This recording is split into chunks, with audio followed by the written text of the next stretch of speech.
Hello everyone. Today I want to talk to you about some global challenges. That means some problems that the world faces. People around the world, might have. Now, if you're watching this video, you're really, really lucky. Not just because you're at Learning Tree, that's very lucky, but because, you're watching this video on a computer, right? Which means that your family had enough money to buy that computer, to buy that iPad. Your family had enough money to pay for the electricity, so that you could plug your computer in or charge your iPad or your phone to give it energy. You had enough money for food, for breakfast or for lunch or for dinner. And that's really, really lucky because not everyone in the world has that same amount of stuff or that same amount of things. So, we say those people are less lucky or less fortunate. That's another word, less fortunate. Now, imagine that you were thirsty, right? It's a hot day outside. You've been playing at the park, which is already lucky because, you live in a city with nice, beautiful, clean parks. But okay, you're playing at the park, you're hot and sweaty, and now you're thirsty. So you decide you're going to go to the vending machine and you're going to get a bottle of water. So you put in your coins. How would you feel if this came out of the vending machine? It's a pet bottle, and it's full of water. There's a lot of water in here. But look at that. Would you want to drink this? Wow, it's really dirty. You can see there's lots of kind of mud down here at the bottom. How would you feel if this came out of the vending machine? Would you want to drink this? Well, unfortunately, there's people all around the world, kids all around the world, who don't have clean water to drink. They can't just go to a vending machine and put in, 100 yen coin and get some clean water. Here's a picture of a little boy, and he's holding a bottle of water. And you can see this water, does it look clean or dirty? Yeah, you're right. It looks really dirty. It's very dirty, but this is the water that he has to drink today. We need water. Humans need water to live. And so this boy needs water to drink, or he'll die. But he doesn't have access to nice, clean. He can't go to his sink in his house and turn on the faucet and get clean water out of it. This is the water he has to drink. Where would he get this water from? Well, let's take a look. Here's another boy. All right, so you can see, here is sort of a puddle on the ground, sort of a muddy puddle on the ground. And, they come to this sort of puddle, this maybe little stream, river, but it's not really clean water. And then they use pet bottles and they fill their bottles up in the river. And that's the water that they have to drink. Would you want to drink that water? I know I wouldn't. First of all, I don't think it's going to taste very good.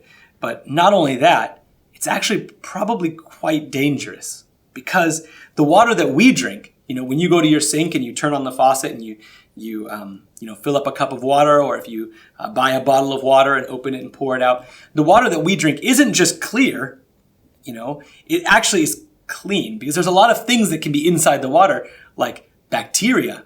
There's a lot of dangerous bacteria that can live inside water. And even if the water looks clear, it could still be dirty. Now, we don't have to worry about that because the water from our sinks is, pretty clean, very clean for us to drink. And the water from bottles of water are very clean for us to drink. So we don't have to worry about that. But this water, not only is it muddy, so it's going to taste probably a little bit bad from the mud, but it could even have lots of, germs and bacteria that could make, these kids sick or even cause them to die, which would be, very, very sad.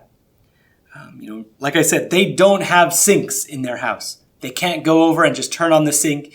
They can't go to the vending machine. There's no vending machines here. They can't, they can't go to the convenience store and just buy some water because, they don't have very much money. And so even if there was a shop, they probably couldn't buy the water, the clean water to drink because they can't afford it. So they're stuck drinking water like this from this, just outside where it just collects, which, like I said, is not very safe.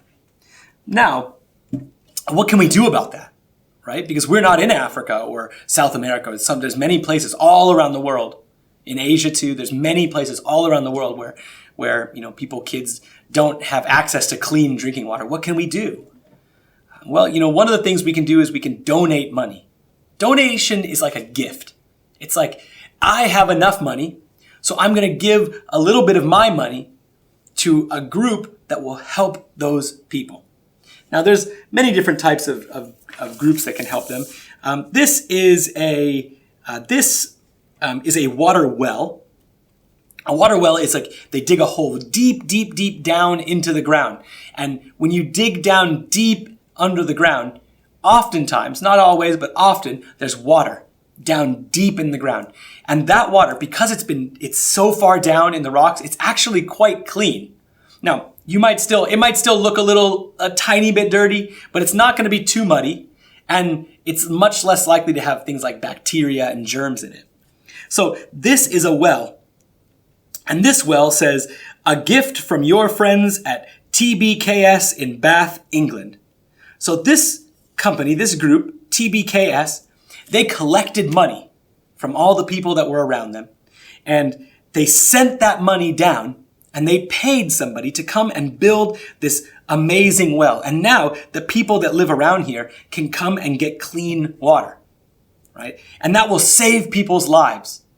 Those kids can grow up and get nice jobs and work hard for their family and friends because they have access to clean water that will keep that community safe.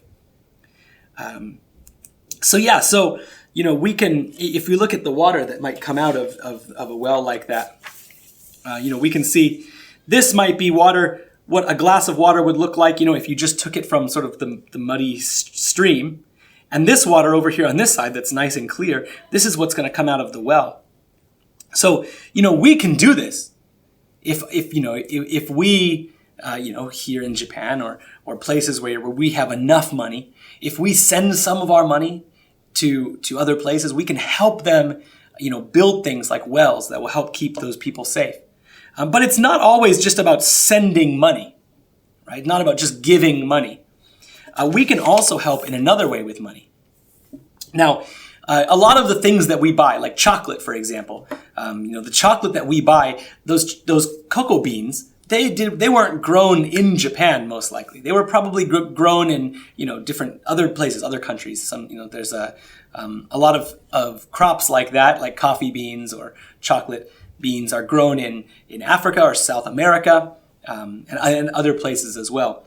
But unfortunately, a lot of the farmers that grow those crops, like the chocolate beans, and the coffee beans, they don't get paid very much money. And we can help. We can help. Now, what we can do is we can look for logos like this on the things that we buy. This says Fair Trade International. What this means, what this logo means, and sometimes it's a different logo, but this is one of those logos. Sometimes it's also black and white. This one has a nice green and blue, but sometimes it's just black and white also. But what this logo means is that these farmers that were growing, that thing, if you can find this on a bar of chocolate or something, what this means is that those farmers, they were paid a nice amount of money. So we treated them fairly, right? Now, we can do that. When you go to the grocery store, when you're looking for a snack, we can look for products that have marks like this. And when you buy something that says fair trade, you're making sure that those people, the poor people in those other countries, are getting more money from that product, right? Now, some of those things might be a little more expensive. If you buy fair trade chocolate compared to regular chocolate, the fair trade chocolate will be a little bit more money. But that's because that money is going to those farmers to make sure that they can live nice lives, to make sure that they can buy enough food, enough clothes, clean water, things like that to help their families. So this is a nice thing to look for. And the important word here is fair trade. Fair trade. That means, paying people the right amount of money for their work, paying those farmers the right amount of money for their work. Now, here's an example. This is a chocolate bar. A picture of a chocolate bar. And down here at the bottom, do you see that picture? This is that same logo.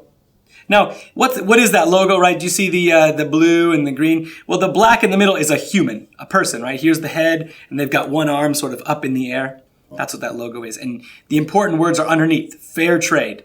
That means that when you buy this chocolate bar, those farmers are making more money than if you buy another chocolate bar that doesn't have this thing. Now, it's not just chocolate and it's not just coffee. There's many, many different products that you can look for this sort of word, fair trade. Sometimes they use other words, but this sort of mark, you could ask your parents if they can find something like that. But this sort of thing, there's many, many products that we can look for to make sure that we're helping people around the world. Here are a couple. These are packs of tea. Okay, this is a box of tea, and here's another box of tea right here. It's from two different companies. And you can see at the bottom, let me show you this one first. At the bottom here, you can see this mark. It's the same fair trade mark, right? This time it's black and white. There's no blue and green on this one, but it's the exact same picture. And this is saying that this tea, the leaves from this tea, those farmers were paid a better amount of money, more fair, right? Not just sort of, taking their tea and only giving them a little bit of money. This is treating the people in a better way. Here's another pack. We can see there's a lot of different things down here. They're saying it's organic, right? That means there aren't any chemicals inside. This one says non-GMO, which means they didn't change the plant at all. But this one over here is, I think, the most important one. And that one says Fair Trade Certified. Now, this picture is a little bit different than the other logo, but it still says Fair Trade. And it's telling us that these tea leaves, that the farmers who grew these tea leaves were paid fairly for their work and for their tea. So this is something that we can do, right? When you go to the grocery store, when you're looking for snacks, when you're looking for clothes even, right? Clothes, a lot of clothes are made out of cotton. Cotton is a plant that grows. There's farmers around the world that are growing that cotton. So making sure that we pay those farmers a fair amount of money is really, really important, because that way they can continue to take care of their families. So we can look for those words, fair trade, on many, many different products, not just on food. So there we go. Two different teas. A lot of times you'll find it on chocolate. That's a good spot to look for it. All right. Now, both of those things that I talked about, donating money, remember donation is like a gift. Donating money is like giving somebody money, and buying fair trade things, both of those have to do with money, right? Taking care of people with money, giving them some more money. That way they can use that money to take care of their families, to buy things like medicine and food. But it's not just money that we can do to help people. And I want to show you an example here, an interesting example that I saw. In your house, you have lights. I'm inside a studio right now, and there's many lights all around me, shining light on my face. And in your house, you've got lights in your bedroom, you've got lights in the kitchen, so that at nighttime, your house is bright. But even in the daytime, right? If it's the daytime and you have all your lights off, sometimes your house still might be a little bit dark inside, especially if you're in a room that does not have that many windows. Now, some people live in places where they have no windows, because windows are easy to break, and they're kind of expensive. And so some people's houses are just walls, right, with no windows at all. And that means that inside their house, it's very, very dark. Not just in the nighttime. Of course, it's dark at nighttime, but even in the daytime, their house is dark. And that's very difficult because, you can't do very much stuff inside your house then, right? When it's daytime, if it's really dark inside. So, I have a model here to show you an idea that somebody came up with that I thought was a really clever idea. So here is a model of a house, just a cardboard box really, but we can pretend that inside here is a house, right? There aren't really any windows. And I left this door, this front open really big, but of course, on a real house, this door would be really small, and it would be even darker inside. So now, you can't open up windows because maybe, weather would come in, rain or something like that. So you can't just cut a hole in it. So that means there's nowhere for the light to come inside, But somebody came up with a really clever idea. They realized that if we take a pet bottle, a plastic pet bottle, and we fill it up with water. Then, if we shine a light into this water, it actually spreads the light around kind of like a light bulb. When the water comes in, it spreads the light through the water and bounces the light out everywhere, sort of like a light bulb. So somebody thought, you know what would be great is if we could take a water bottle like this and put it into the roof. Then, during the daytime, the sunshine would come, it would hit this water, it would go through the bottle, and it would spread out inside the house at the bottom. So that's what they did.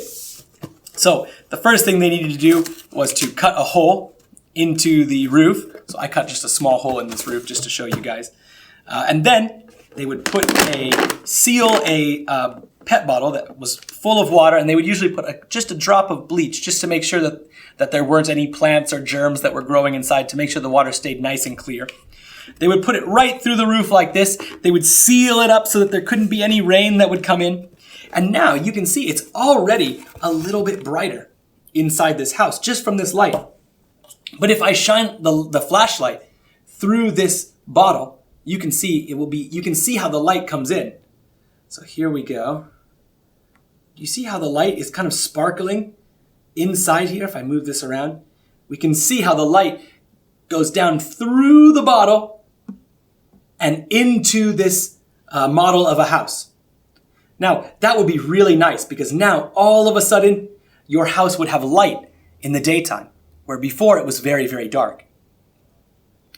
Now, this is a really interesting idea because it doesn't really take very much money, right? The pet bottles, an empty pet bottle is basically just trash, right? And instead of just throwing it away or throwing it on the ground, we can use it for something new. So somebody had a great idea, something that is very cheap, an empty trash bottle, right? It's very cheap. You don't even have to buy it. Just find an empty bottle, fill it with some water, some clear water, stick that through the roof, and you have helped many, many people bring light into their houses. I really like this idea because we can do this anywhere.